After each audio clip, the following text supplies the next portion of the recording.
C'est un plan de relance global et intégré qui se profile à l'horizon. Objectif, accompagner le redémarrage progressif de l'activité des différents secteurs de l'économie et de créer les conditions propices pour préserver l'emploi. Ces mesures sociales, économiques et sociétales seront signées courant cette semaine avec la Confédération générale des entreprises du Maroc et le groupement professionnel des banques du Maroc. Ces hautes orientations ont été données autour de 3 points essentiels. Le premier concerne un plan de relance massif de l'économie nationale.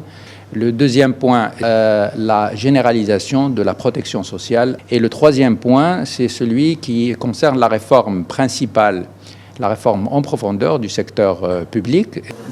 Ce plan se traduira par l'injection de 120 milliards de dirhams dans l'économie marocaine, dont 75 milliards de dirhams sous forme de crédits bancaires garantis par l'État. Il est à préciser que 5 milliards de dirhams seront apportés par le fonds Covid-19 pour couvrir les risques de défaut de paiement des entreprises bénéficiaires et 45 milliards de dirhams seront affectés au fonds d'investissement stratégique. Ce dernier sera alimenté de 30 milliards de dirhams auprès d'institutionnels nationaux et internationaux et 15 milliards de dirhams seront financés par l'État comme prévu par la loi de finances rectificative 2020. Au total, l'État mobilisera 20 milliards de dirhams sur les 120.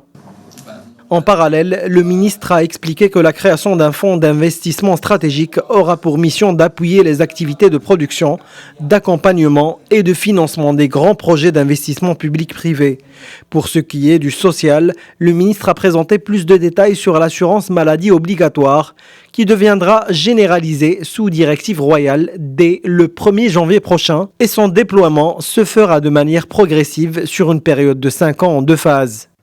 Alors l'objet de cette assurance maladie obligatoire qui va être généralisée va toucher évidemment d'abord tous ceux qui ne sont pas protégés aujourd'hui, parce que ceux qui sont à la CNSS ont déjà l'assurance maladie obligatoire, mais cette généralisation visera à assurer à l'ensemble des Marocains les mêmes prestations de services, les mêmes minimums de prestations de services médicales et de soins, quelle que soit leur catégorie socio-professionnelle. Lors de cette conférence de presse, le ministre a évoqué la réforme principale en profondeur du secteur public, plus particulièrement des établissements et entreprises publiques. Une agence des participations de l'État va être créée pour plus d'efficience dans la gestion, mais également pour agir à travers la suppression d'un certain nombre d'établissements dans le cadre d'une optimisation du fonctionnement de l'État et la création de pôles homogènes pour plusieurs secteurs.